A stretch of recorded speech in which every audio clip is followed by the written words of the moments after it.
Railway में lineman की नौकरी करता था ये लंगूर। ट्रेन के आने जाने पर देता था सिग्नल। जैसा कि आप जानते हैं कि बंदर व लंगूर काफ़ी तेज तर्राक होते हैं। अगर उन्हें ठीक ढंग से ट्रेनिंग दी जाए तो वो बड़े से बड़े कामों को कर सकते हैं। करीब 140 साल पहले एक लंगूर ने रेलवे की नौकरी की, जिसके बारे में सुनकर आज भी लोग हैरान हो जाते हैं। बेहद ही कम लोग हैं जो उस कामकाजी लंगूर के बारे में जानते हैं। चलिए हम आपको बताते हैं ऐसे लंगूर के बारे में जिसने 9 साल तक बिना रुके अपने मालिक के साथ रेलवे के लिए काम किया। हम सभी ने घोड़े और कुत्तों को सरकारी नौकरी करते देखा है, सेना में या फिर पुलिस की नौकरी। लेकिन आज मैं आपको ऐसे बंदर की कहानी बताने जा रहा हूँ जिसने 9 साल रेलवे में नौकरी की और अपना नाम इतिहास में दर्ज कर दिया। बात उन दिनों की है जब जेम्स एडविन वाइट नाम के रेलवे सिग्नल मैन दक्षिण केप टाउन शहर के पास रेलवे स्टेशन है जिसका नाम इटन है। जेम्स उसमें सिग्नल मैन की नौकरी करते थे। जेम्स था तो एक रेलवे कर्मचारी, पर उसे एक बहुत बुरी आदत थी। वह अक्सर चलती गाड़ी में स्टंट किया करता था।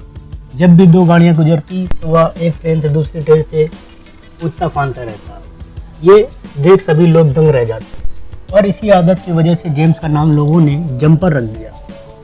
1880 के दशक में जेम्स एडविन वाइट का ऐसे ही स्टंट करते समय उसका बैलेंस बिगड़ गया और इसी ट्रेन हादसे में दोनों पैर चले गए। इसके बाद उसने अपने पैरों में लकड़ी के नकली पैर लगवाए और काम पर फिर लौट आया। हालांकि उसकी कार्य क्षमता पहले की तरह तेज नहीं थी। एक बार वह दक्षिण अफ्रीका के एक बाजार का दौरा कर रहा था जब उसने देखा कि एक लंगूर बैलगाड़ी चला रहा था। उसने सोचा क्यों न इसे अपने काम के लिए खरीद लिया जाए। जेम्स ने उस लंगूर के मालिक से उसे खरीदने के लिए आग्रह किया। पहले तो लंगूर के मालिक ने उसे बेचने से मना कर दिया, पर उसने जेम्स के दोनों कटे पैर देखा तो उसे दया आ गई और उसने जंपर को वो लंगूर बेच दिया। उसके स्किल से प्रभावित होकर जेम्स वाइट ने उसे मार्केट से खरीद लिया और उसका नाम जैक रख दिया। जेम्स वाइट को मदद की जरूरत थी। उसने लंगूर को अपना निजी सहायक बना लिया और उसे ट्रेनिंग देनी शुरू कर दी। सबसे पहले उसने जैक को प्रशिक्षित किया कि वह उसे एक छोटी ट्रॉली में लेकर कॉटेज से सिग्नल तक आ जा सके। जल्द ही जैक घर के कामों में जैसे फर्श पर झाड़ू लगाने और कचरा बाहर निकालने में भी मदद करने लगा। लेकिन सिग्नल बॉक्स वह जगह है जहां जैक वास्तव में चमका। धीमे धीमे वह सिग्नल स्टेशन के लगभग सारे कामों को सीख गया और अपने मालिक की मदद करने लगा। रेलवे सिग्नल के अनुसार वाइट ने लंगूर को इतने अच्छे तरीके से प्रशिक्षित किया कि वह सभी कामों में निपुण हो गया। जैक आने जाने वाली रेल की सीटी इतने अच्छे से पहचानने लगा कि वह गाड़ियों के रूट बदलने लगा।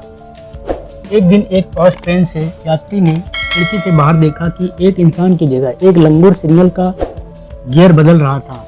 तब उसने सोचा कि ऐसे तो कोई बड़ा हादसा हो सकता है और तभी उसने रेलवे अधिकारियों से शिकायत की। रेलवे अधिकारियों ने यह सब देख जेम्स को तुरंत नौकरी से बर्खास्त कर दिया। अब जेम्स क्या करता, पर उसे अपने जैक पर पूरा भरोसा था। जेम्स ने सभी अधिकारियों से तगड़ी अपील की और कहा कि आप इस लंगूर के परीक्षण लें। उसने दावा किया कि उसका जैक किसी इंसान से बेहतर सिग्नल मैन है। रेलवे प्रबंधकों ने लंगूर की क्षमताओं का परीक्षण करके शिकायत को हल करने का निर्णय लिया। वे चकित हो गए। 1890 में रेलवे अधीक्षक जॉर्ज बी होवे ने लिखा, जैक सिग्नल की सीटी और हर एक लीवर को भी जानता है। जैक को कथित तौर पर एक आधिकारिक रेलवे का कर्मचारी बनाया गया। उसे प्रतिदिन 20 सेंट और साप्ताहिक बियर की आधी बोतल का भुगतान किया गया।